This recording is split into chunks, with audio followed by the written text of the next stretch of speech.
उत्तर प्रदेश के राज्यपाल श्रीमान राम नाईक जी, केंद्र में मंत्रिपरिषद के मेरे साथी, ऊर्जावान मंत्री श्रीमान पीयूष गोयल जी, राज्य के जेल मंत्री श्रीमान बलराम जी, भारत सरकार के ऊर्जा विभाग के सचिव श्रीमान पुजारी जी और विशाल संख्या में पधारे आए मेरे बनारस के प्यारे भाइयों और बहनों,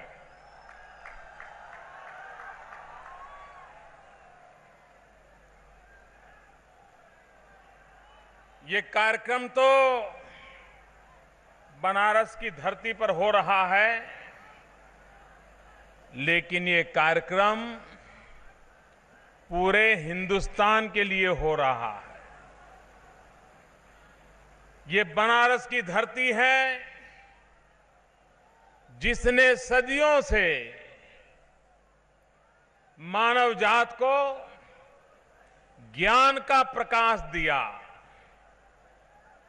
और ज्ञान का प्रकाश देने वाली ये नगरी आज ऊर्जा वाला प्रकाश भी देने का नेतृत्व करने जा रही है। और इसलिए मैं देशवासियों को बधाई देता हूं, बनारस वासियों को विशेष बधाई देता हूं।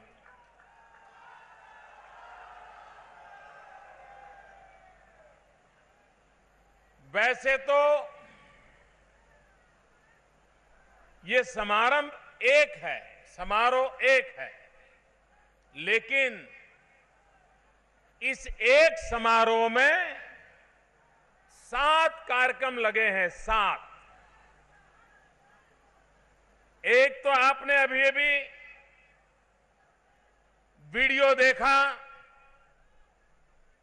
कि बिजली के क्षेत्र में आमूलचूल परिवर्तन लाने के लिए पूरे देश में हम क्या करने जा रहे हैं। दूसरा, वाराणसी में एक कठिनाई लंबे अरसे से चली है। वाराणसी वासियों की एक मांग अनेक वर्षों से रही है और वो है वाराणसी के रिंग रोड की मांग। आज इस मंच से उस रिंग रोड के कार्यक्रम का भी शिलान्यास हो रहा है। काशी तीर्थ यात्रियों का धाम है, विश्व के टूरिस्टों का भी आकर्षण है, लेकिन एयरपोर्ट से काशी पहुंचने तक आने वाले यात्री के मन में से विश्वास उठ जाता है कि मैं सही जगह पे जा रहा हूं, कहीं और जा रहा हूं। और उसका मूल कारण काशी से बाबतपुर हवाई अड्डे तक का जो मार्ग है, उसकी दुर्दशा। आज यहां से उस काम का भी शिलान्यास हो रहा है कि जिसमें उस रास्ते को चौड़ा किया जाएगा, आधुनिक बनाया जाएगा, सौंदर्यीकरण किया जाएगा, ताकि काशी पहुंचने वाला विश्व का या देश का कोई भी यात्री आते ही अनुमान करेगा कि मैं किस भव्य और पुरातन नगरी में प्रवेश कर रहा हूं, उसको अनुमान हो जाएगा।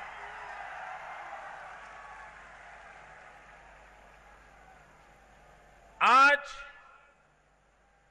ये जो देश भर के लिए आईपीडीएस योजना का प्रारंभ हुआ, उस आईपीडीएस योजना को लागू करने के लिए बनारस में 2 नए चौक सब स्टेशन का शिलान्यास भी आज इस मंच से हो रहा है और योजना को लागू करने का काम आज आरंभ हो रहा है। एक चौक सब स्टेशन दूसरा कजकपुरा सब स्टेशन, ये 2 सब स्टेशन का भी शिलान्यास आज इसी मंच से हो रहा है।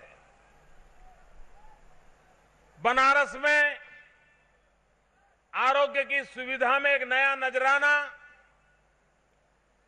कुछ समय से जो ट्रॉमा सेंटर चालू हुआ है, यहां के नागरिकों को उसकी सेवाएं उपलब्ध है, आज उसका लोकार्पण भी यहां हो रहा है। उसी प्रकार से गंगा घाट पर ही बसा हुआ हमारा रामनगर, धीरे धीरे उसकी आबादी बढ़ रही है। उस तरफ के नागरिकों के लिए एक सुविधा की आवश्यकता रहती थी कि रेलवे रिजर्वेशन के लिए उनको यहां तक आना पड़ता था। अगर उसकी व्यवस्था वहां हो जाए तो आज रामनगर कस्बे में बी-सेट के माध्यम से रेलवे रिजर्वेशन सुविधा का भी आरंभ करने का यहां पर एक समारोह हो रहा है। एक प्रकार से इस एक मंच पर से देश के लिए एक योजना और काशी वासियों के लिए उस योजना के समेत कुल 7 योजनाओं का लोकार्पण करते हुए मुझे गर्व हो रहा है।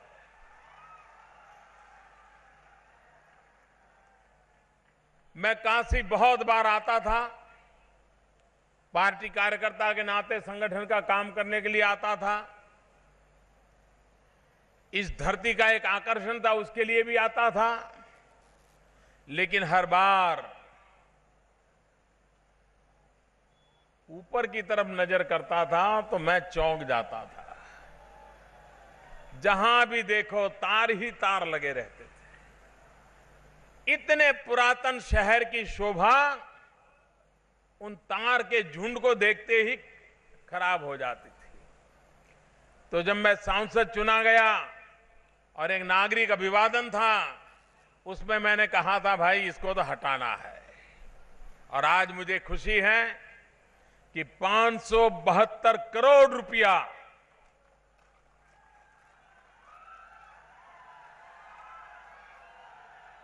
पूरे काशी में एक नई ऊर्जा भर देगा। कभी कभी बिजली बंद हो जाना, तार पुराने हो जाना, ट्रांसमिशन लाइनें खराब हो जाना, बाबा आदम के जमाने की चीजें लटकी पड़ी हुई हैं, किसी को ठीक करने के लिए फुर्सत नहीं है, गाड़ी चलती रहती है, ये खराब हुआ चलिए ठीक कर लो, उधर खराब हुआ ठीक कर लो, पैचवर्क का काम चलता रहा है। और ये मुसीबत सिर्फ बनारस की नहीं है, हिंदुस्तान के कई शहर है, और जिसके कारण बिजली का लाइन लॉस भी बहुत होता है, नागरिकों को परेशानी भी बहुत होती है। और इसलिए बिजली को पहुंचाने वाला जो पूरा इंफ्रास्ट्रक्चर है उसको आधुनिक बनाने की आवश्यकता है, स्मार्ट बनाने की आवश्यकता है। और एक प्रकार से बनारस को जो स्मार्ट सिटी बनाने की कल्पना है, उसकी पहली शुरुआत ये बिजली के माध्यम से हो रही है।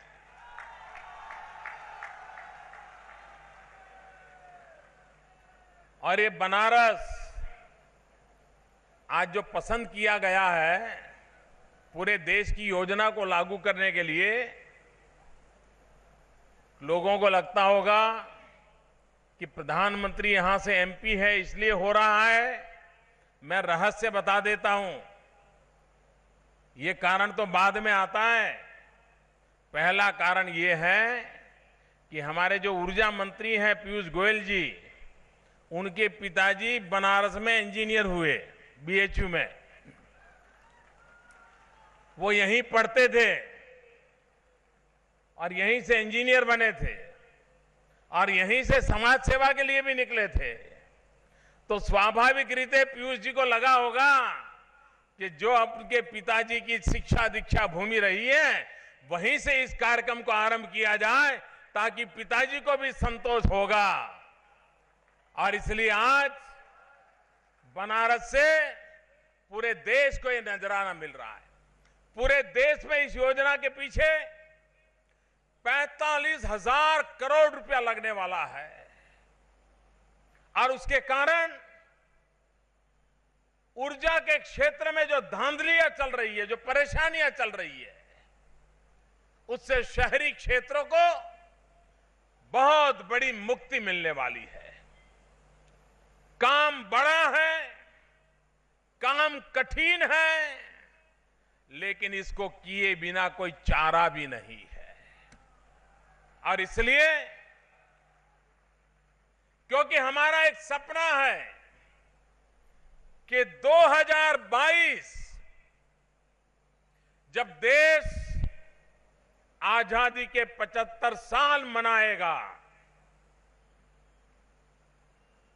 जब आजादी के 75 साल हम मनाएंगे, तब जिन्होंने हमें आजादी दी, जो आजादी के लिए फांसी के तख्त पर चढ़ गए, जिन्होंने आजादी के लिए जवानी जेलों में खपा दी, जिन्होंने आजादी के लिए अपने शरीर पर ब्रिटिश सल्तनत के कोड़े झेले, उनको हम जवाब क्या देंगे? यही देंगे कि आपने हमें आजादी दी, हमने मौज की, लेकिन जो सपना आपने देखा था वो तो हमने पूरा नहीं किया। ये बात तो हमें मंजूर नहीं हो सकती है। क्या किसी हिंदुस्तानी को ये बात मंजूर हो सकती है? क्या आजादी देने वाले को उनके सपनों के अनुकूल देश बना के देना चाहिए कि नहीं देना चाहिए? आजादी के 75 साल जब मनाएं, तब देशवासियों का योगदान होना चाहिए कि नहीं होना चाहिए? देश में बदलाव होना चाहिए कि नहीं होना चाहिए? एक अच्छा हिंदुस्तान, देशभक्तों के सपनों का हिंदुस्तान पूरा करना चाहिए कि नहीं करना चाहिए? उसमें एक महत्वपूर्ण काम है, 24 घंटे 365 दिन बिजली। आज बिजली 4 घंटे, 6 घंटे, 8 घंटे मिलती है। हमारा सपना है गांव हो, जंगलों का इलाका हो, दूर सुदूर एक झोपड़ी हो, 2022 जब आजादी के 75 साल हो, तब गरीब के घर में भी 24 घंटे बिजली मिलती हो, ऐसी व्यवस्था होनी चाहिए। और इसके लिए एक महत्वपूर्ण काम उसके इंफ्रास्ट्रक्चर का, जिसमें आज 45,000 करोड़ रुपया और अकेले काशी के लिए एक बहुत बड़ी नींव का पत्थर बना रहे, उस दिशा में हम आगे बढ़ना चाहते हैं। बनारस बढ़ता चला गया। अगल बगल के जिलों से जो भी यातायात है, शहर के बीच से गुजरना पड़ता है। शहर के ट्रैफिक के मामले भी बड़े गंभीर है। परेशानियों का तो हिसाब लगाओ तो बढ़ती जाती है। उससे मुक्ति दिलाने के लिए एक महत्वपूर्ण काम था, यहां रिंग रोड बनना चाहिए, ताकि बाहर से जिसको गुजरना है, शहर को डिस्टर्ब किए बिना वो काम चलता रहे। बहुत बड़ा काम है, करीब 600 करोड़ रुपयों का काम है। आज उसका भी शिलान्यास हुआ है। और इस इलाके में काशी के साथ अगल बगल के जितने जिले हैं, उन जिलों को जोड़ने वाले रास्ते भी बनाने हैं, ताकि उन सभी गांवों का लाभ हो। करीब करीब 11,000 करोड़ रुपया उसके लिए आवंटित करने का निर्णय किया गया है। आने वाले दिनों में अड़ोस पड़ोस के जितने जिले हैं काशी के साथ जुड़े हुए, और तब जाकर के पूरा इलाका एक आर्थिक विकास का ग्रोथ सेंटर बन सकता है, एक बहुत बड़ा केंद्र बन सकता है। और इसलिए बिजली, पानी, सड़क, ये 3 क्षेत्रों में हम इस प्रकार का यहां पर जाल बिछाएं, ताकि जो पूर्वी उत्तर प्रदेश के विकास के सामने सब बताया गया है, बहुत लोग जाते हैं, देखने के लिए जाते हैं। आपने देखा होगा कितना बड़ा बदलाव आया है। हम चाहते हैं हर परिवार में, मेरे काशी के हर परिवार में बिजली का बिल कम होना चाहिए कि नहीं होना चाहिए? आप चाहते हैं बिजली का बिल कम हो? आप चाहते हैं आपके पैसे बचे? सचमुच में चाहते हो तो मेरी एक बात मानोगे? पक्का मानोगे? वादा करो, भोले बाबा को याद करके वादा करो। आप अपने घर में जितने बल्ब है, ट्यूबलाइट है, एलईडी लगा दीजिए। आप देखिए आपका बिजली का बिल एकदम से कम हो जाएगा, आपके पैसे बच जाएंगे और रोशनी बढ़ जाएगी। ये डबल मुनाफा वाले काम हैं और पूरे भारत में मुझे आंदोलन खड़ा करना है कि पुराने जो बिजली के बल्ब हैं उससे हम मुक्ति लीजिए। ये नई टेक्नोलॉजी है जो हमारी आंखों के लिए अच्छी है, रोशनी के लिए अच्छी है और जेब के लिए भी अच्छी है। हम काशी में एक आंदोलन चलाएं, सब लोग उस बात को आगे बढ़ाएं तो काशी के अंदर भी हम इसका लाभ ले सकते हैं। और मैंने देखा है स्ट्रीट लाइट, काशी की जो स्ट्रीट लाइट है उन स्ट्रीट लाइट को भी एलईडी में कन्वर्ट करना है।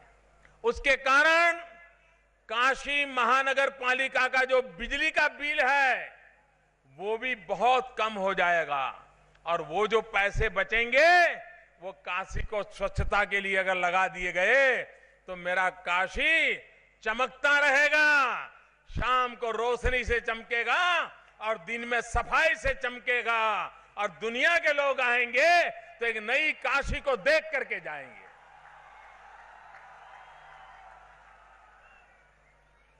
मैं काशी वासियों का आज हृदय से एक बात के लिए अभिनंदन करना चाहता हूं, आभार व्यक्त करना चाहता हूं। मैं जब चुनाव जीत करके यहां आया था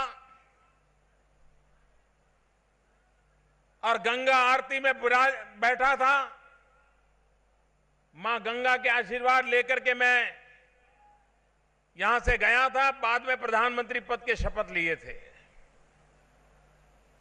पहले मैं इस धरती को नमन करने आया था और उस दिन मैंने कहा था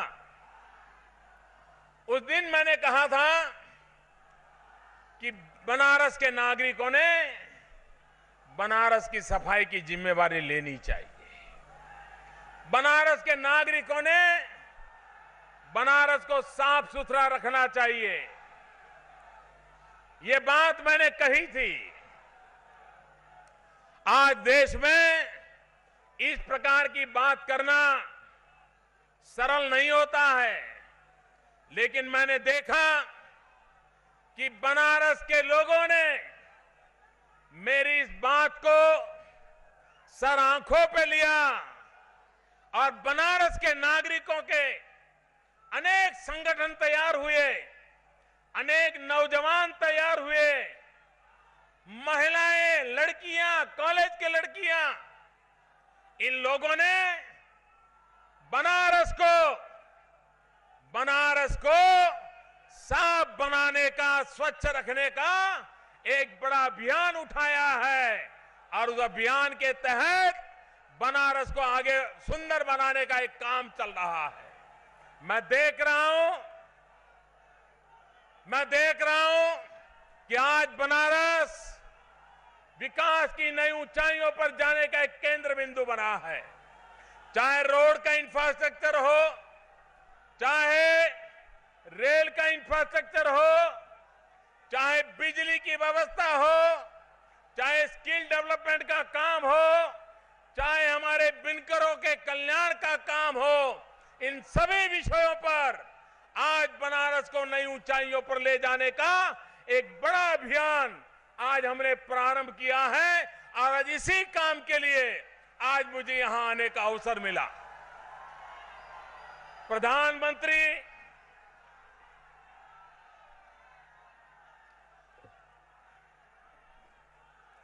प्रधानमंत्री जन धन योजना के द्वारा इस देश के गरीबों को बैंक अकाउंट के द्वारा आने वाले दिनों में एक आर्थिक व्यवस्था के मूल केंद्र में लाने में एक बड़ा सफल प्रयास हुआ है।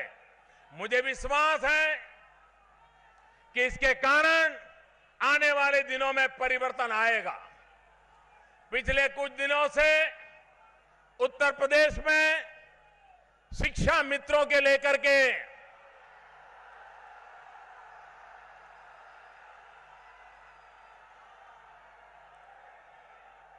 उत्तर प्रदेश में शिक्षा मित्रों को लेकर के एक परिस्थिति पैदा हुई है। मैंने उत्तर प्रदेश सरकार से पूछा कि मामला क्या है। उन्होंने मुझे बताया कि अभी तक हमारे पास कोर्ट का ऑर्डर आया नहीं है। कोर्ट ने मौखिक सूचना दी है लेकिन लिखित ऑर्डर नहीं आया है। आज मैंने शिक्षा मित्रों के कुछ नेताओं को बुलाया था, उनकी समस्या समझने का मैंने प्रयास किया और मैंने उनको कहा कि आप जरा मुझे बताइए। तो उनकी भी तकलीफ थी कि उनके पास कोर्ट का ऑर्डर नहीं था, कोर्ट क्या कहना चाहती है वो भी जानकारियां नहीं थी। मैंने उनसे कहा है कि कोर्ट का ऑर्डर आते ही मेरे पास भेजिए, भारत सरकार भी इसका अध्ययन करेगी और उत्तर प्रदेश सरकार को हमें जो सुझाव देने होंगे वो भी हम सुझाव देंगे। लेकिन मैं शिक्षक मित्रों से एक आज अनुरोध करना चाहता हूं। मैंने सुना था कि हमारे उत्तर प्रदेश के एक शिक्षा मित्र ने आत्महत्या की। मैं आपसे अनुरोध करना चाहता हूं, अभी कोर्ट का ऑर्डर भी आया नहीं है और हम अपने जीवन को संकट में डालें तो समस्या का समाधान नहीं होता है। शिक्षक मित्र आत्महत्या करके वो तो चला जाएगा, लेकिन बाद में उस परिवार का क्या होगा, उन बच्चों का क्या होगा। और इसलिए मेरे शिक्षक मित्रों से अनुरोध है कि जीवन में कभी लड़ाई हारनी नहीं चाहिए। हौसला खोना नहीं चाहिए। आत्महत्या का मार्ग हमारा नहीं हो सकता। एक बार कोर्ट का ऑर्डर आने दीजिए। उत्तर प्रदेश सरकार क्या कहना चाहती है उसको देख करके जरा सुने। मैं भी समझने का प्रयास करूंगा और उत्तर प्रदेश सरकार से मुझे जो भी बात करनी होगी उसको मैं करने की जिम्मेवारी लेता हूं। और मैं आपकी बात उत्तर प्रदेश सरकार को आपके एमपी के नाते मैं अवश्य पहुंचाऊंगा। और मुझे विश्वास है कि मेरे शिक्षक मित्र जो विद्यार्थियों के जीवन को तैयार करते हैं, जो विद्यार्थियों का हौसला बुलंद करते हैं, जो विद्यार्थियों को जीने की प्रेरणा देते हैं, उनके जीवन में आत्महत्या का मार्ग कभी उचित नहीं हो सकता है। उत्तर प्रदेश की सरकार भी इन संवेदनशील मामलों को पूरी तरह गंभीरता से लेती है, ऐसा मुझे विश्वास है। और इसलिए कोर्ट का ऑर्डर आने दीजिए, उत्तर प्रदेश सरकार को समय दीजिए। उत्तर प्रदेश सरकार, मैं नहीं मानता हूं कि आपके साथ अन्याय करना चाहेगी और मैं भी उत्तर प्रदेश सरकार से बात करूंगा। समाधानकारी रास्ते क्या हो सकते हैं, इसका मार्ग खोजा जाएगा।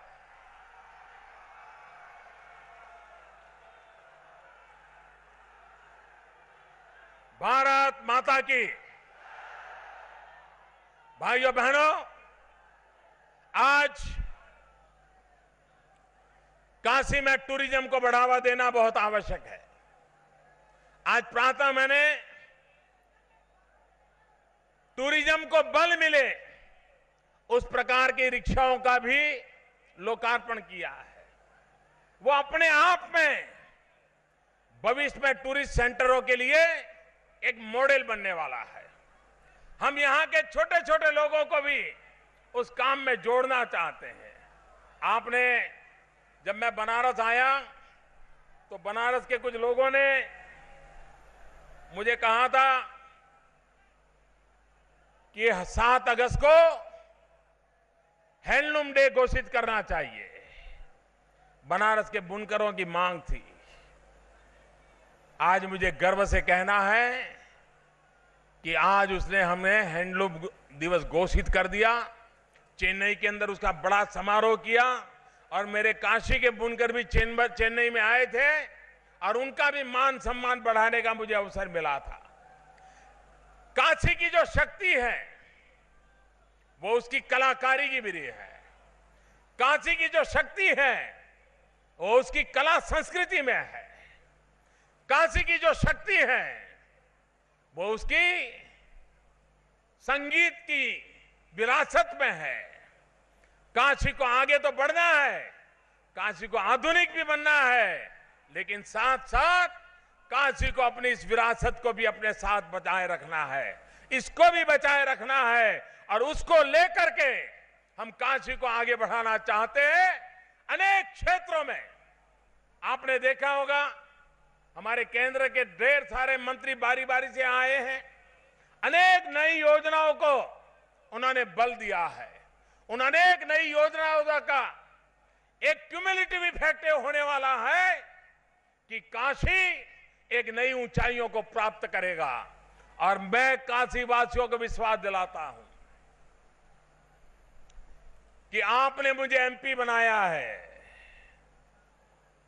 और आप ही के लोग हो जिनके कारण मुझे आज प्रधानमंत्री पद पर बैठने का और देश की सेवा करने का सौभाग्य मिला।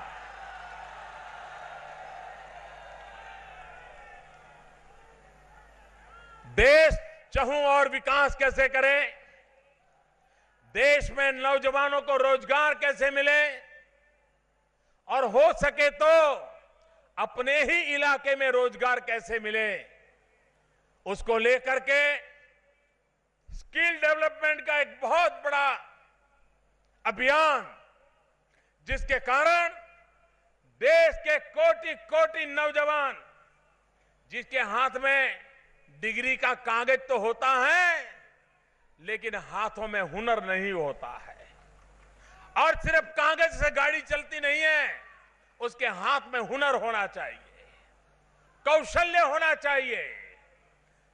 दुनिया में हम सबसे युवान हैं। 65% जनसंख्या 35 साल से कम उम्र की है। 65% जनसंख्या अगर 35 साल से कम उम्र की है, उन भुजाओं में अगर कौशल्य हो तो पूरी दुनिया को महात करने की ताकत हिंदुस्तान के नौजवान में आ जाती है। और इसी बात को लेकर के स्किल डेवलपमेंट के द्वारा पूरे देश में एक विकास की नई ऊंचाई बनाने के लिए हमने प्रयास किया है। आपने देखा होगा मैंने 15 अगस्त को लाल किले पर से एक घोषणा की थी और मैंने कहा था ये जो इंटरव्यू नाम की चीज है, ड्राइवर चाहिए तो भी इंटरव्यू, प्यून चाहिए तो भी इंटरव्यू, छोटा क्लार्क चाहिए तो भी इंटरव्यू, और उसके कारण लाखों नौजवान रोजगार के लिए किसी न किसी की सिफारिश ढूंढते हैं। कोई न कोई बिचौलिया उनके हाथ लग जाता है और नौकरी मिले या न मिले उसका जेब तो काट ही लेते हैं।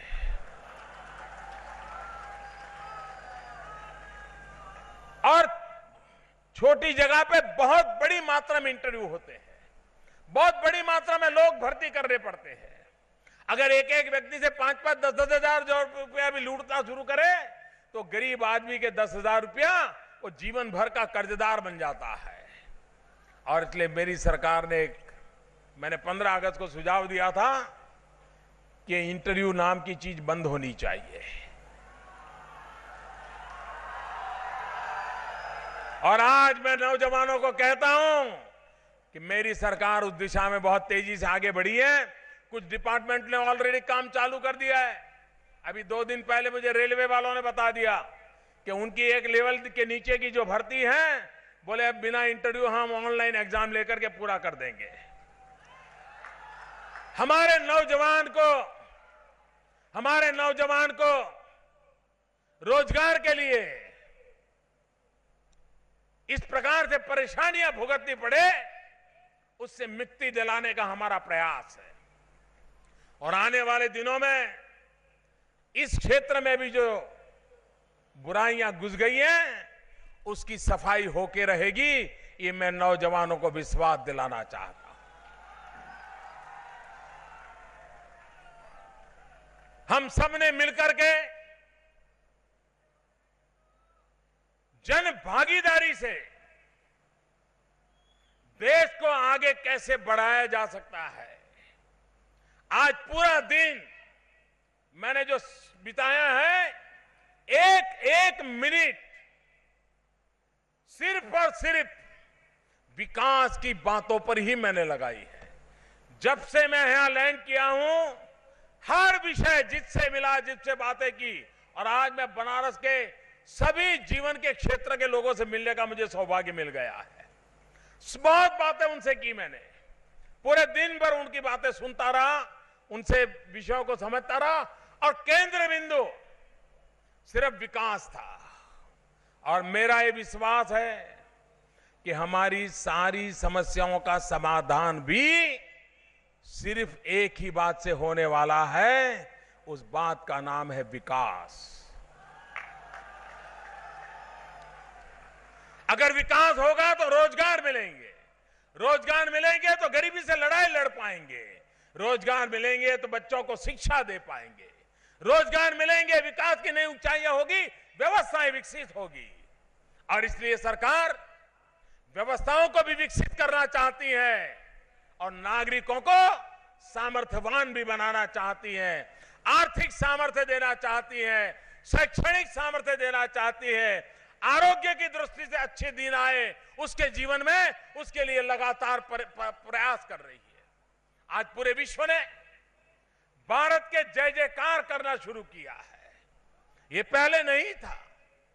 पूरी दुनिया भारत के प्रति देखने को तैयार नहीं थी। अभी हमने जून महीने में अंतर्राष्ट्रीय योगा दिवस, इसका हमने विश्व के सामने एक प्रस्ताव रखा। हर हिंदुस्तानी को खुशी होगी और बनारस वालों को ज्यादा खुशी होगी,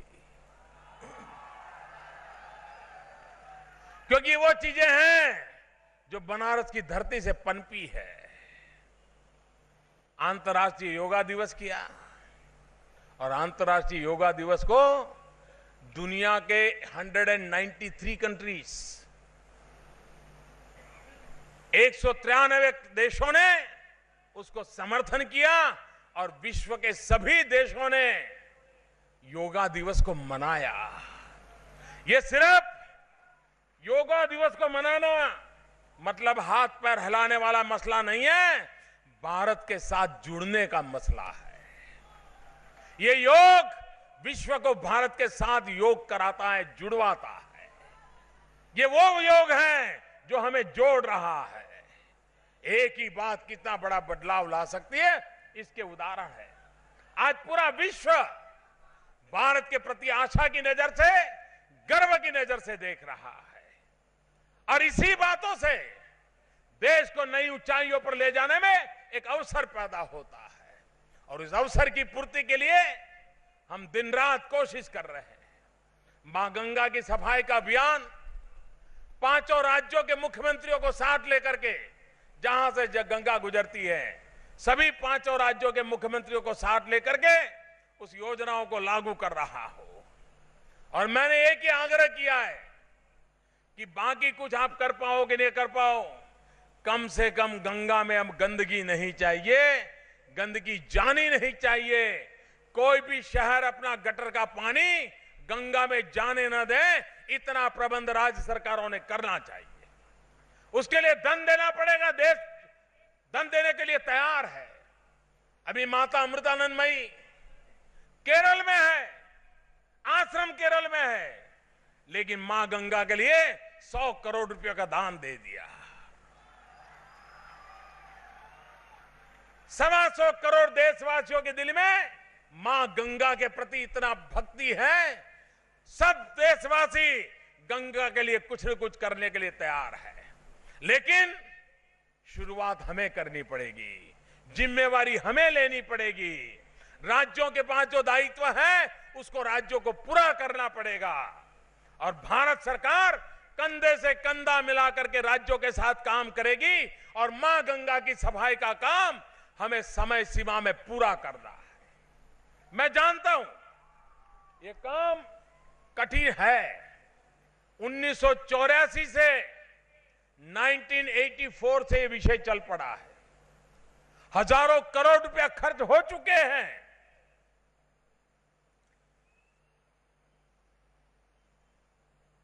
और इसलिए योजना की सफलता के प्रति आशंकाओं का कारण भी है। उसके बावजूद भी हमने अपने प्रयास छोड़ने नहीं चाहिए। हमने इतने बड़े देश ने इस एक काम को करके दिखाना चाहिए और गंगा शुद्ध हो, गंगा साफ हो, गंगा गंदगी से मुक्त हो, इस गंगा के बेटे के नाते हम सबका दायित्व बन जाता है और उस दायित्व को हम सबने निभाना चाहिए। और मुझे विश्वास है भाइयों, एक जागरूकता आई है।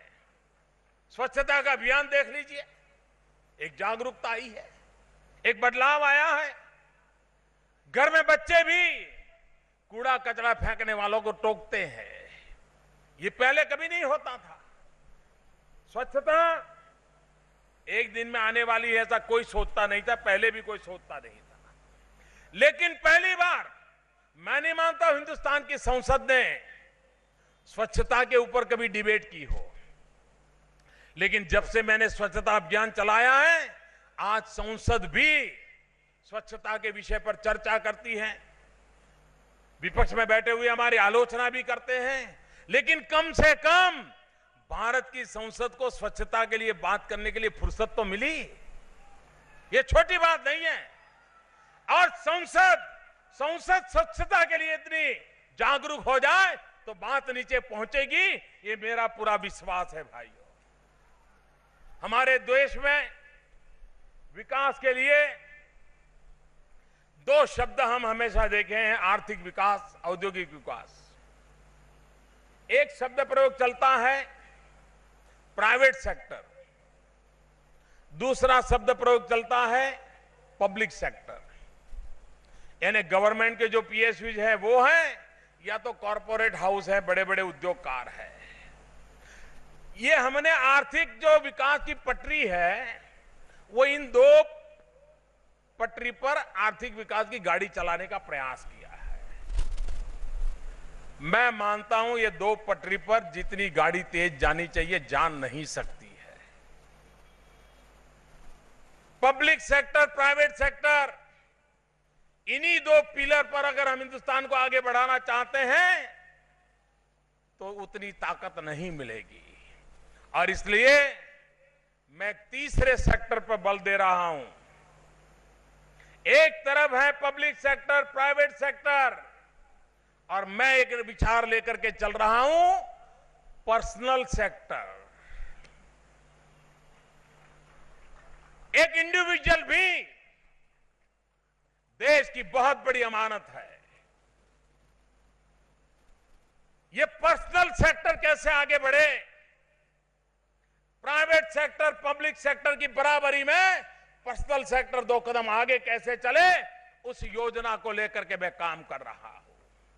और उस पर्सनल सेक्टर में आता है एक योजना हमने बनाई है मुद्रा बैंक की। हमारे देश में करीब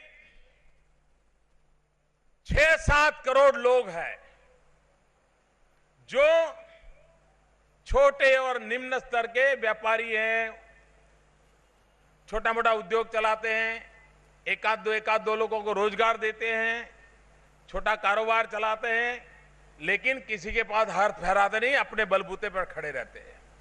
इन लोगों की ताकत इतनी है कि करीब करीब 15 करोड़ लोगों को रोजगार देते हैं, छोटे छोटे लोग। दूध बेचने वाला भी एक आध बच्चे को कोई न कोई रोजगार देता है। अगर ये सब पर्सनल सेक्टर है, ये पर्सनल सेक्टर को अगर ताकत दी जाए, जो आज 15 करोड़ को नौकरी देता है वो कल 30 करोड़ को नौकरी दे सकता है, इतनी ताकत उसमें है। और इसलिए बाल काटने वाला हो, धोबी हो, चाय बेचने वाला हो, पकोड़े बेचने वाला हो, रिक्शा चलाने वाला हो, सब्जी बेचने वाला हो, फ्रूट बेचने वाला हो, छोटे मोटे दुकान पर रेडीमेड कपड़े बेचते हो, प्रसाद बेचता हो, छोटे छोटे लोग, इस पर्सनल सेक्टर को ताकतवर बनाना है मुझे, उसको आर्थिक मदद करनी है। और मुद्रा बैंक से किसी भी प्रकार की गारंटी के बिना 10,000 से 50,000 करोड़ रुपया तक, 10,000 से 50,000 रुपया तक उस नागरिक को देना, ताकि उसको साहूकार की ब्याज की चुंगाल से बाहर निकले और वो अपने पैरों पर खड़ा हो जाए। उस दिशा में एक बहुत बड़ा अभियान चलाने वाले हैं। ये पर्सनल सेक्टर भारत के लिए बहुत बड़ी आर्थिक मूवमेंट बन सकता है। हमने 50 साल तक प्राइवेट सेक्टर, पब्लिक सेक्टर की बातें की है। अब वक्त है हम पर्सनल सेक्टर पर बल दें और पर्सनल सेक्टर के द्वारा एक एक व्यक्ति की उद्यमशीलता, उसको पैसे चाहिए पैसे दे, टेक्नोलॉजी चाहिए टेक्नोलॉजी दे, स्किल डेवलपमेंट करना है तो स्किल डेवलपमेंट के, उसको नौजवान की जरूरत है नौजवान दे, उसको उद्योग लगाने के लिए जगह चाहिए तो जगह दे, व्यापार करने के लिए अवसर चाहिए तो अवसर दे, पूरा खुलापन ला दे। आप देखिए हिंदुस्तान का ये सामान्य व्यक्ति हिंदुस्तान को नई ऊंचाइयों पर ले जा सकता है। और इसलिए आज मैं काशी की धरती पर पहली बार ये पर्सनल सेक्टर के विषय को मैं प्रकट कर रहा हूं। और आने वाले दिनों में इस पर्सनल सेक्टर काशी की धरती से आशीर्वाद लेकर के 125 करोड़ देशवासी, 65% लोग, 35 से कम आयु के लोग, वो पर्सनल सेक्टर है जिसको एक ताकत देकर के मुझे देश को आगे बढ़ाना है। आप मुझे आशीर्वाद दीजिए, मेरे साथ बोलिए भारत माता की। ऐसे नहीं, पूरी ताकत से भारत माता की, भारत माता की, भारत माता की। बहुत बहुत धन्यवाद।